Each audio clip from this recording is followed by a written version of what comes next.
أعوذ بالله من الشيطان الرجيم. بسم الله الرحمن الرحيم. ولما جاءهم كتاب من عند الله مصدق لما معهم وكانوا من قبل يستفتحون على الذين كفروا فلما جاءهم ما عرفوا كفروا به فلعنة الله على الكافرين. بئس ما اشتروا به أنفسهم أن يكفروا بما أنزل الله بغيا أن ينزل الله من فضله على من يشاء من عباده فباءوا بغضب على غضب وللكافرين عذاب مهين.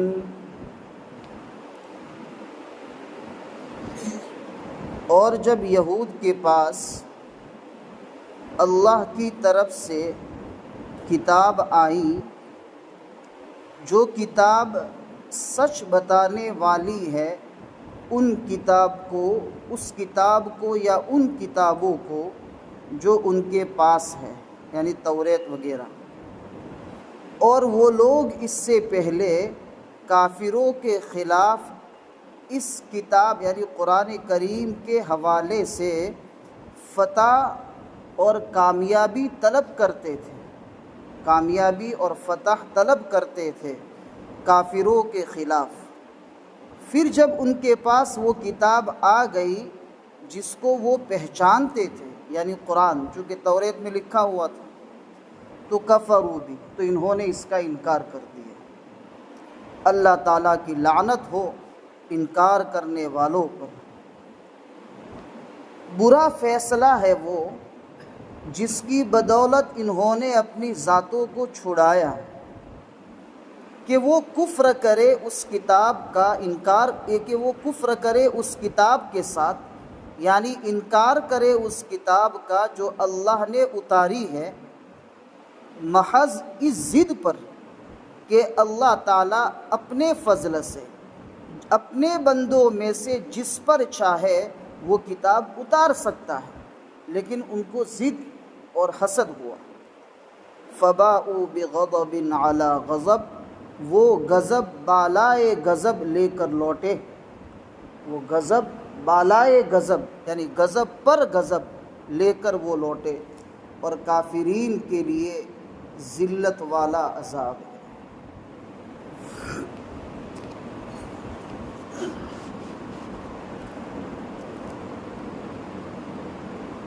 گزشتہ سے وابستہ جمعرات میں حضرت عیسیٰ علیہ السلام کی ذات پر اور عیسائیوں کا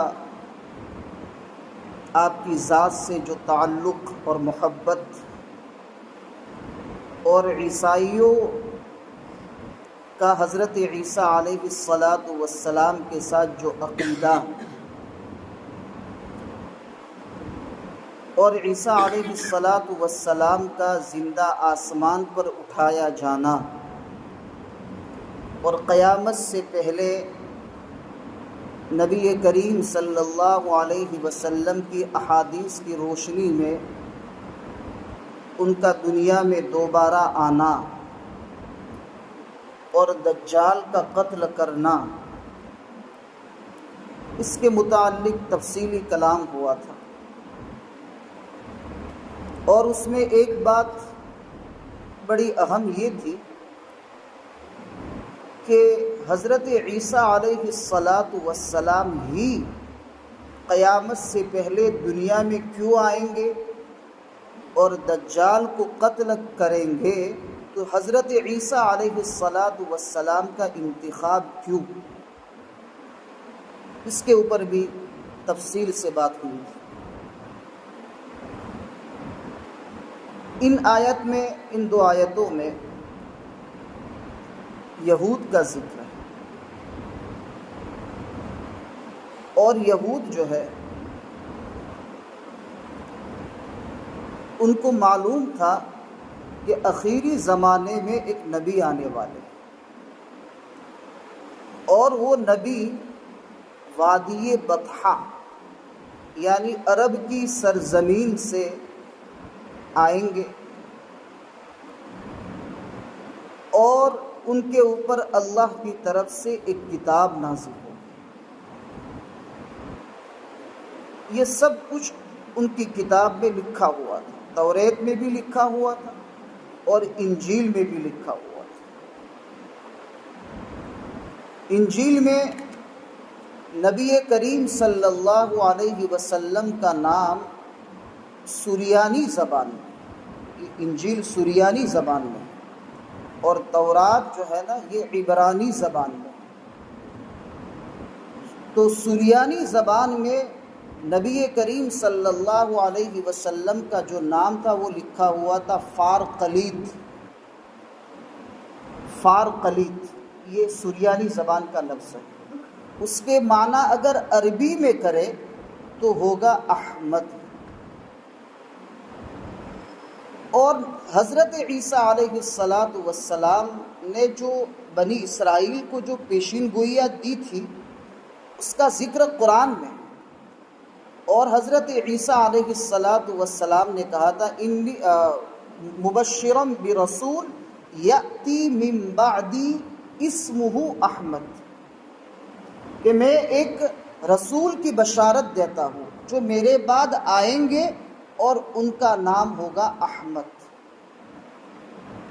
اب عیسائی جانتے تھے کہ سریانی زبان میں احمد کا مطلب یعنی فارقلیط کا مطلب ہے احمد، لیکن جیسے یہودیوں نے انکار کیا ایسے عیسائیوں نے بھی انکار کیا، بلکہ دین پر ہونے کے اعتبار سے نبی کریم صلی اللہ علیہ وسلم کے دنیا میں آنے کے بعد اور آپ کے لائے ہوئے دین کو صحابہ نے دور دور تک پھیلایا، اس کے بعد بھی عیسائی یہ سمجھتے تھے کہ ہم لوگ صحیح مذہب پر ہے اور نبی کریم صلی اللہ علیہ وسلم کا لایا ہوا دین غلط ہے۔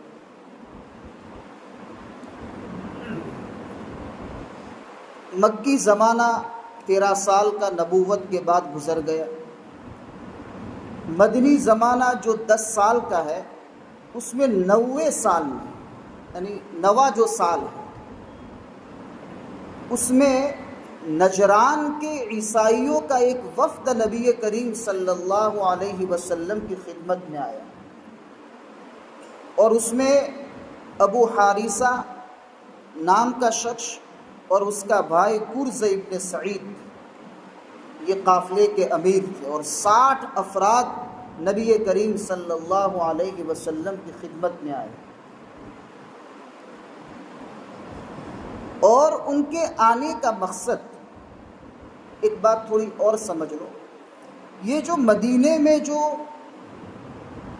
9واں جو سال ہے، ایک سال یعنی آپ صلی اللہ علیہ وسلم کی وفات کے 1 سال پہلے، اس سال کو کہتے ہیں عام الوفود،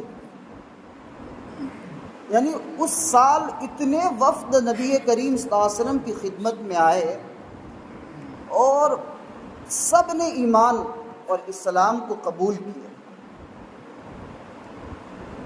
قبیلہ مزر جو بہت لڑاکو قبیلہ تھا وہ بھی آئے، اور دور دور سے، اور نبی کریم صلی اللہ علیہ وسلم نے صلح حدیبیہ کے بعد سن ہجری 6 کے بعد مختلف بادشاہوں پر باقاعدہ خطوط لکھے، چونکہ ہر وقت یہ خطرہ رہتا تھا کہ مکہ والے کب چڑھائی کر دے، کب لڑائی کر دے، لیکن صلح حدیبیہ میں 10 سال کا قرار ہوا تھا کہ ہم 10 سال تک آپس میں لڑیں گے نہیں۔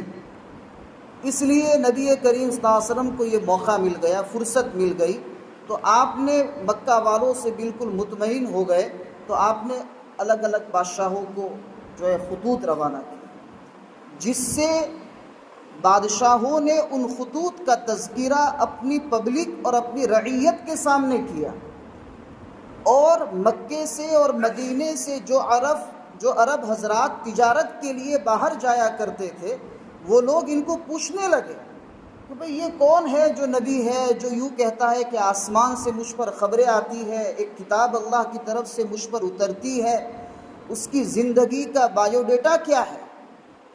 تو لوگ اس طریقے سے آپ صلی اللہ علیہ وسلم کے متعلق جاننے لگے، اور اس طریقے سے عرب سے دور بھی آپ صلی اللہ علیہ وسلم کی شہرت کا چرچا ہونے لگا، اور لوگ پھر وہاں سے مدینے میں سن ہجری 9 میں تسلسل کے ساتھ وفدوں کی شکل میں آنے لگے۔ اس میں ایک وفد عیسائیوں کا ایک وفد تھا جو نجران سے تھا۔ اب یہ لوگ کیوں آئے تھے؟ وہ اس لیے آئے تھے کہ نبی کریم صلی اللہ علیہ وسلم سے مناظرہ کریں، اور وفد تو اس لیے آتے تھے کہ اسلام قبول کریں، اور یہ وفد اس لیے آیا کہ ہم آپ صلی اللہ علیہ وسلم سے مناظرہ کریں اور یہ ثابت کرے کہ عیسائی مذہب برحق ہے اور آپ کا لایا ہوا مذہب صحیح نہیں۔ اللہ تعالیٰ نے نبی کریم صلی اللہ علیہ وسلم پر سورہ آل عمران کی ابتدائی 90 آیتیں نازل فرمائی، اور وہ سب کی سب 90 آیتیں نجران کے عیسائیوں کے بارے میں، کس مقصد سے آئے ہیں اور وہ آپ سے کیا بات کریں گے، اور آپ ان کو کس طریقے سے جواب دیں گے، اور ان کو کس طریقے سے دعوت دیں گے، سب پورا تذکرہ سورہ آل عمران کی ابتدائی 90 آیتوں میں۔ اس میں ایک آیت ہے آیت مباہلہ، ثم نبتہل فنجعل لعنت اللہ علی الظالمین، حتیٰ کہ وہ لوگ اس بات پر آ گئے اپنے عیسائی مذہب کو صحیح ثابت کرنے میں کہ چلو مباہلہ کرتے ہیں۔ مباہلہ کا مطلب کیا ہوتا ہے کہ تم بھی اپنے گھر کے لوگوں کو لے کر میدان میں آؤ، اور میں بھی اپنے گھر کے لوگوں کو لے کر میدان میں آؤں، اور ہم جو ہے نا اپنے آپ پر لعنت کرے اگر وہ غلط ہے۔ اگر ہم غلط ہے تو ہم اپنے آپ پر کیا کریں؟ لعنت کریں، اور اللہ کے عذاب میں ہم گرفتار ہو جائیں۔ اس کو کہتے ہیں مباہلہ۔ یہ فیصلہ کن بات تھی۔ اب عیسائی حضرات جو وفد کی شکل میں آئے تھے، اب ان کے جواب دینے کے لیے، چونکہ وہ بھی اہل کتاب تھے، ان کے پاس بھی انجیل کے حوالے تھے، اور ایک طرف نبی کریم صلی اللہ علیہ وسلم کی ذات تھی اور قرآن کریم تھا، تو بہرحال ان کو سمجھ میں تو آ گیا تھا کہ نبی کریم صلی اللہ علیہ وسلم نبی برحق ہے اور آپ کا دین سچا دین ہے۔ پھر انہوں نے کہا کہ چلو مباہلہ کرتے ہیں۔ اب ان کو کیا پتہ، نبی کریم صلی اللہ علیہ وسلم نے کہا ٹھیک ہے چلو مباہلہ کرنے کے لیے تیار ہوں۔ آپ نے فوراً حضرت حسن، حسین، حضرت علی اور حضرت فاطمہ رضی اللہ تعالیٰ عنہا سے کہا چلو میدان میں اور مباہلہ کرتے ہیں۔ تو جب عیسائیوں نے دیکھا کہ یہ تو بالکل تیار ہے، اور ہم تو اگر ہم پر لعنت کرے گا اور ہم ان کے سامنے لعنت کریں گے اپنے آپ پر، تو فوری طور پر اللہ کا عذاب ہم پر نازل ہوگا اور ہماری رسوائی ہوگی۔ سب بھاگ گئے۔ ہمارے ہندوستان میں شاہ عبدالعزیز محدث دہلوی رحمۃ اللہ علیہ کے زمانے میں ایک پادری تھا جو عیسائی تھا، اس نے بھی مباہلہ کا چیلنج کیا تھا۔ تو شاہ صاحب نے کہا ٹھیک ہے، کوئی بات نہیں، تیار مینارے پر سے گرنے کا۔ کہا کہ اس مینارے پر تو چڑھ جا، اس مینارے پر میں چڑھ جاتا ہوں، اور دونوں اوپر سے نیچے گرتے ہیں، جس کا مذہب صحیح ہوگا وہ زندہ رہے گا اور جس کا مذہب غلط ہوگا وہ مر جائے گا۔ بھاگ گیا۔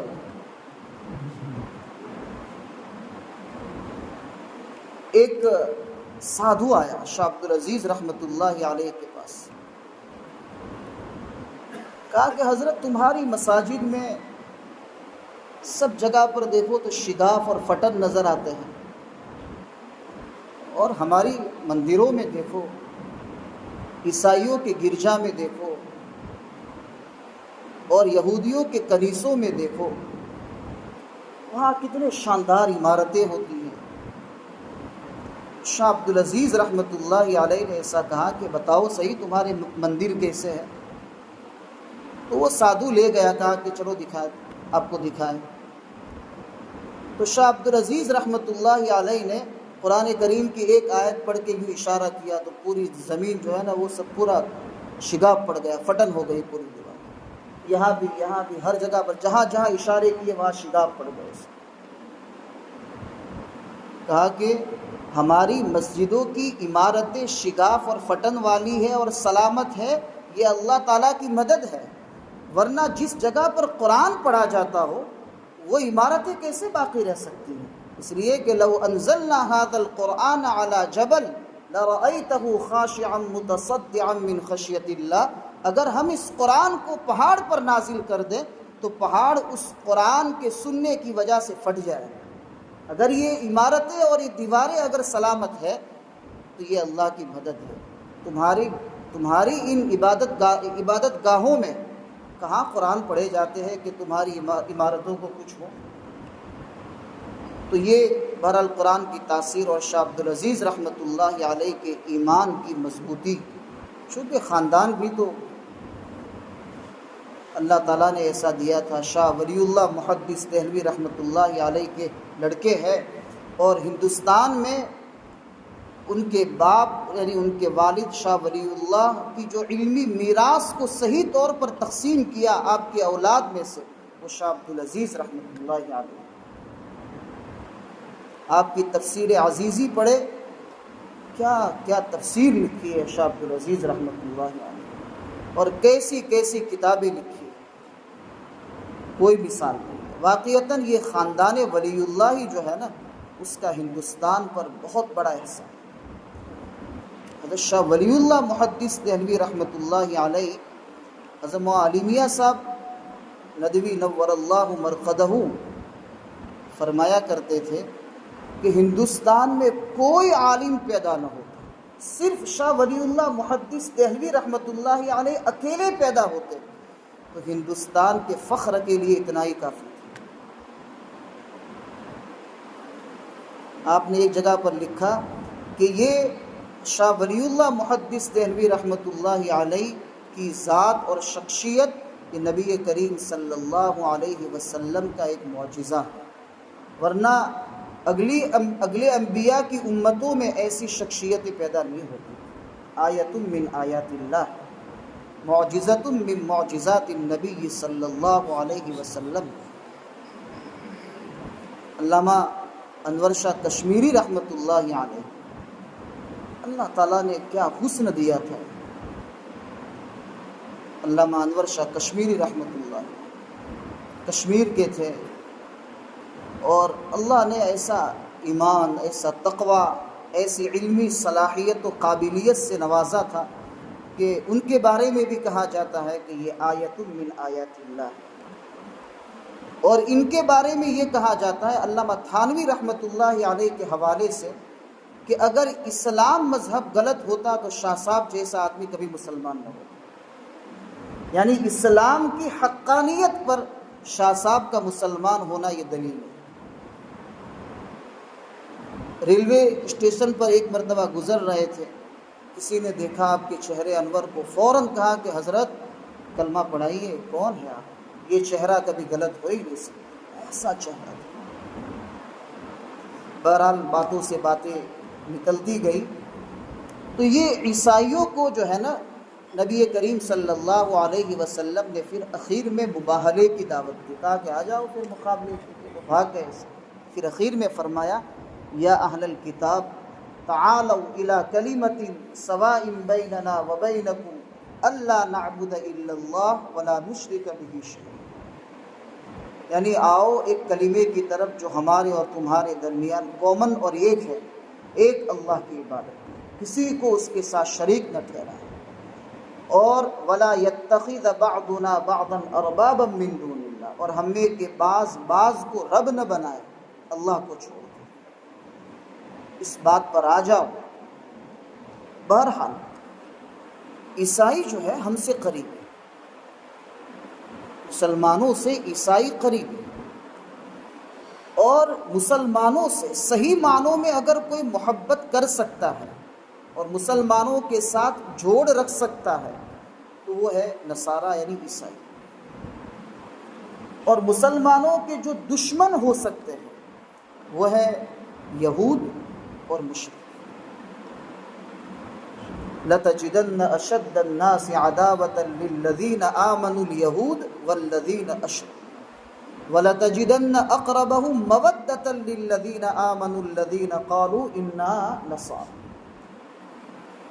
اس لیے قرب قیامت سے پہلے یہ عیسائی انشاءاللہ ہمارے ساتھ ہیں، وہ بھی انتظار میں ہے حضرت عیسیٰ علیہ السلام کے نزول، ہم بھی انتظار میں ہیں، اور یہود انتظار میں ہے دجال کے اترنے کا اور دجال کے نکلنے،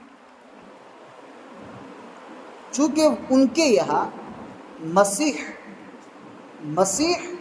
کا مطلب یہ ہے کہ مسح کے معنی چھونا کسی کو، تو حضرت عیسیٰ علیہ السلام کو مسیح اس لیے کہتے ہیں کہ کوڑ والا آدمی اس کے اوپر ایسے ہی ہاتھ پھیر دیتے تھے تو اللہ تعالیٰ اس کو ٹھیک کر دیتا، اس لیے اس کو مسیح کہتے ہیں۔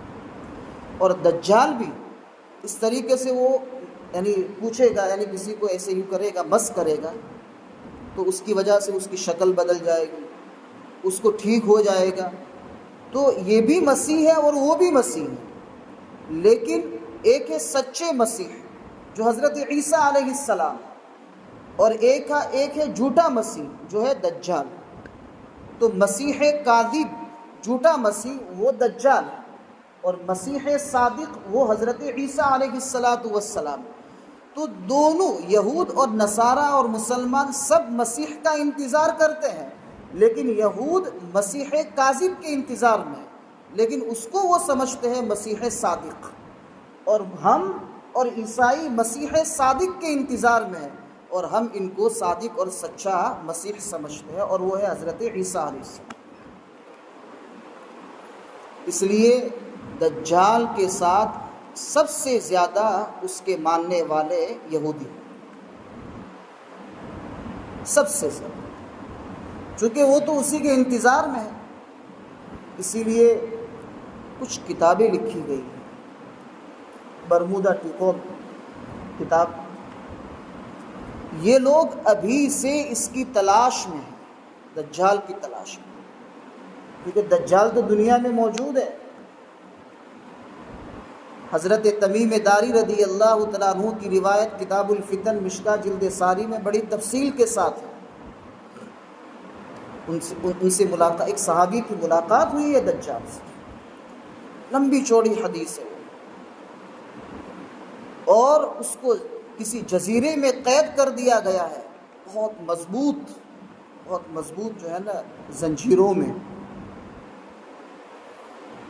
اور جب وہ صحابی کو دیکھا، چونکہ وہ صحابی سمندر کا سفر کر رہے تھے اور کشتی ٹوٹ گئی، اور پھر وہ اس جزیرے میں پہنچ گئے، اور پھر جب اس دجال نے اس صحابی کو دیکھا تو کہا کہ کون ہے تم؟ یعنی اس نے پہلے والے شخص نے پوچھا کون ہو تم؟ تو کہا کہ میں عرب سے تعلق رکھتا ہوں۔ تو پھر وہ دجال سے ان کی پھر ملاقات کروائے، تو پھر کہا کہ لمبی چوڑی حدیث ہے، خاص خاص باتیں. کہا کہ اچھا وہ نبی ظاہر ہو گئے؟ تو کہا جی. تو وہ اتنا ہنسا اور اتنا خوش ہوا اور کہا کہ اب میرے نکلنے کا وقت بالکل قریب ہے. اس لیے دجال دنیا میں عبدالحق بھائی موجود ہے، کب آ جاوے ٹھکانہ نہیں. اس لیے ایمان کی اس وقت ایمان جس کا مضبوط ہوگا وہ آدمی ایمان پر قائم رہ سکے، اور جس کا ایمان کمزور ہوگا وہ لڑکھڑا جائے گا. ایسے یوں اشارہ کرے گا، یہ بالکل سب عمارتیں ختم، اور کہے گا کہ اگر آپ کہیں تو سب لہلہاتا کھیت بنا دو. فوری طور پر سب بارش فوراً اتر جائے گی اور منٹوں میں سب چیزیں ہو جائے گی. انسان تو چمتکار کا بندہ ہے، بس چمتکار دیکھا فوراً اس کو تسلیم کر دیا. اس لیے سب سے بڑا فتنہ جو ہے دجال کا فتنہ.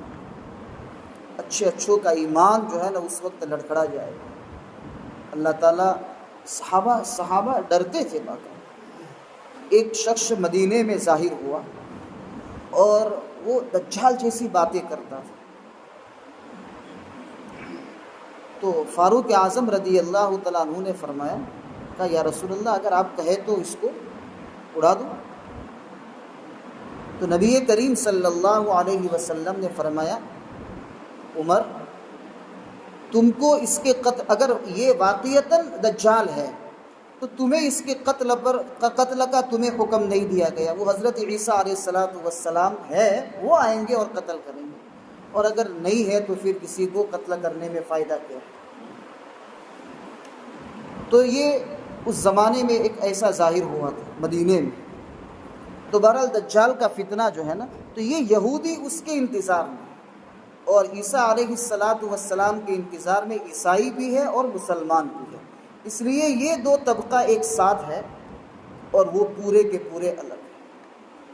اس لیے آج کل دیکھو فلسطین اور اسرائیل کے درمیان کا مقابلہ، کیسی وہ اپنی دشمنی نکالتا ہے مسلمانوں کے ساتھ، کیسا ظلم کرتا ہے.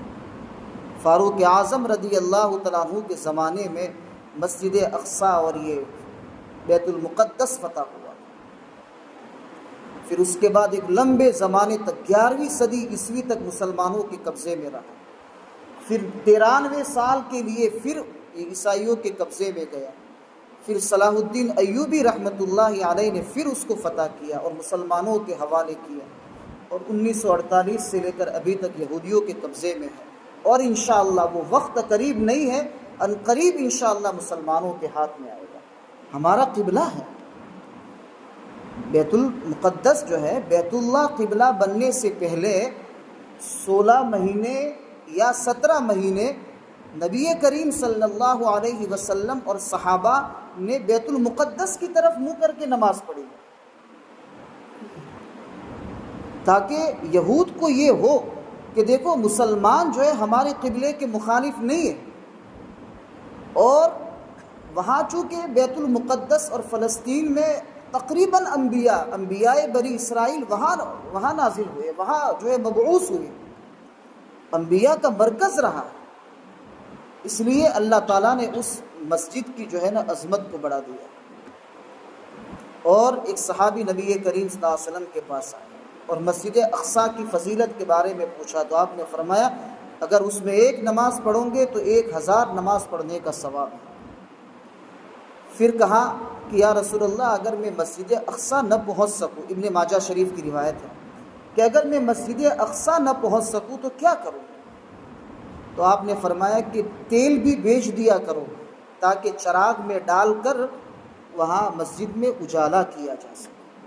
تیل بھی بھیج دیا کرو تاکہ اس کو چراغ میں ڈال کر وہاں اجالا کیا جا سکے.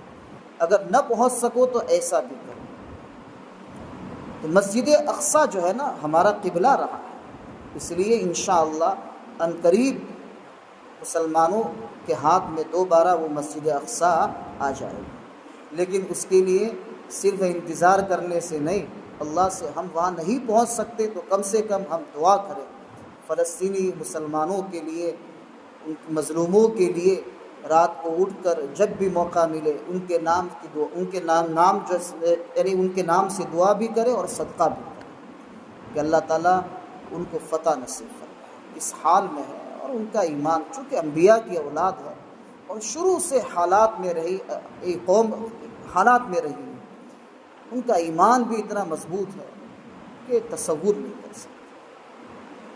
اسی لیے ابھی انشاءاللہ ہمارا بھی ایمان جو ہے نا، اگر جہاد شروع ہو جاوے تو مضبوط ہو جاوے سب، کہ بنگلے وغیرہ سب ختم ہو جاوے سب۔ اس لیے کہ جہاد کا مطلب کیا ہے؟ اگر میدان میں گئے تو پھر کوئی بھروسہ نہیں، یا تو شہادت لے کے آئیں گے یا پھر مال غنیمت لے کے آئیں گے۔ یہ ہوتا ہے۔ صحابہ کرام رضوان اللہ تعالی علیہم اجمعین کے زمانے میں دنیا سے محبت بالکل نہیں۔ مکانات دیکھو، سیدھے سادھے، کہاں رہنا ہے زیادہ، اور تسلسل کے ساتھ غزوات۔ مدینے میں جانے کے بعد غزوے ہی غزوے، دوسرے سال سے غزوے بدر ہوا، احد ہوا، خندق ہوا، احزاب یعنی احزاب و خندق، پھر خیبر، پھر صلح حدیبیہ، پھر اس کے بعد فتح مکہ، پھر اس کے بعد جو ہے حنین، پھر اس کے بعد تبوک، پھر دور صدیقی میں بھی مسلسل غزوات، دور فاروقی میں بھی مسلسل غزوات، حضرت عثمان ابن عفان رضی اللہ تعالیٰ عنہ کے زمانے میں بھی غزوات، اور حضرت علی رضی اللہ تعالیٰ عنہ کے زمانے میں غزوات تو ہوئے اور اندر بھی ہوئے۔ اس لیے انہوں نے کبھی سوچا بھی نہیں دنیا جمع کرنے کا اور بنگلے بنانے کا۔ اگر یہ جو ہے نا منظر اگر ہمارے یہاں بھی دہرایا جاوے تو انشاءاللہ ہمارا ایمان بھی مضبوط ہو جائے گا انشاءاللہ۔ اللہ تعالیٰ مضبوط کرے۔ جی، وَلَمَّا جَاءَهُمْ كِتَابٌ مِّنْ عِنْدِ اللَّهِ، یہود کے پاس اللہ کی طرف سے جب کتاب آئی، یعنی قرآن۔ اب یہ قرآن یہ کہہ رہا ہے کہ بھئی تمہارے پاس جو کتاب تورات ہے نا، وہ اللہ کی طرف سے ہے، اور یہ لوگ کافروں کے خلاف باقاعدہ اس کتاب کے حوالے سے کامیابی مانگتے تھے کہ اللہ کافروں پر ہمیں فتح دے، تجھے واسطہ دیتے ہیں اس کتاب کا جو آخری نبی پر نازل ہوگی۔ یستفتحون علی الذین کفروا، اور اللہ تعالیٰ ان کو اس کتاب کے واسطے سے دعا کرتے تھے اور کامیابی مانگتے تھے تو اللہ ان کو کامیابی دے دیتا تھا۔ فلما جاءہم ما عرفوا، جب وہ کتاب آ گئی جس کو وہ پہچانتے تھے، کفروا بھی، انکار کر بیٹھے۔ مقصد حاصل نہیں ہوا اس لیے انکار کر بیٹھے۔ فلعنت اللہ علی الکافرین، کافرین پر اللہ کی لعنت ہو، اللہ کی فٹکار ہو، اللہ کی رحمت سے ان کو دوری ہو، ان کے لیے دوری ہو۔ لعنت کہتے ہیں اللہ کی رحمت سے دوری۔ کافرین پر اللہ تعالیٰ کی لعنت ہو، اللہ کی فٹکار ہو۔ اب یہ لوگ کیوں انکار کرتے ہیں؟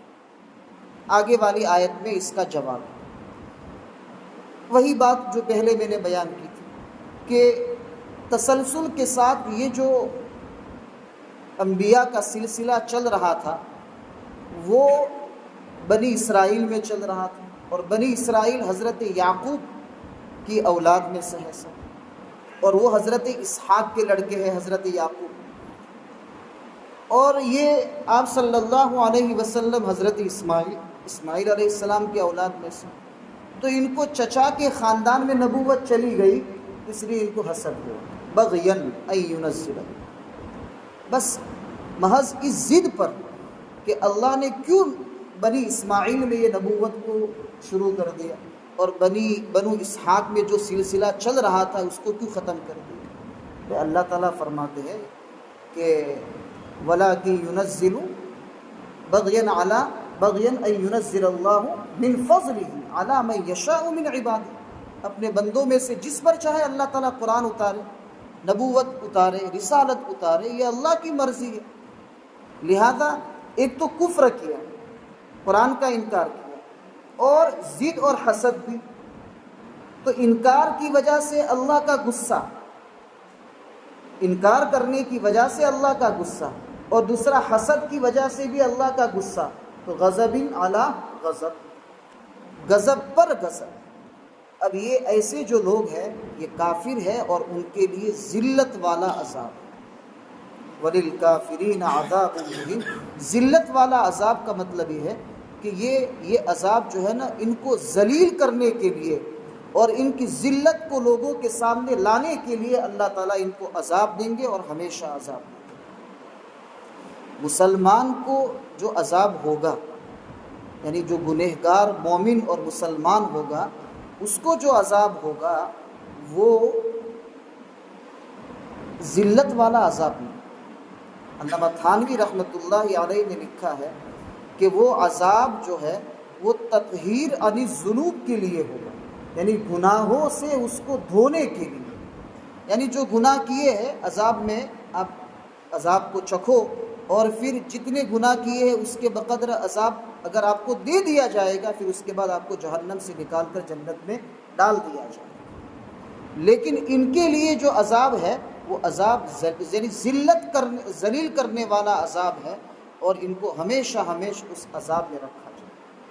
اللہ تعالیٰ سچا اور پکا ایمان عطا فرمائے اور بغیر حساب و کتاب کے جنت میں داخل فرمائے، جہنم کے عذاب سے حفاظت فرمائے، جنت الفردوس میں اعلیٰ مقام عطا فرمائے، فلسطینی مسلمانوں کی اللہ تعالیٰ مدد فرمائے، اور ظالمین کو اللہ تعالیٰ ہلاک فرمائے، دنیا کی جو ہے صفحہ ہستی سے ان یہودیوں کو اللہ تعالیٰ مٹا دے۔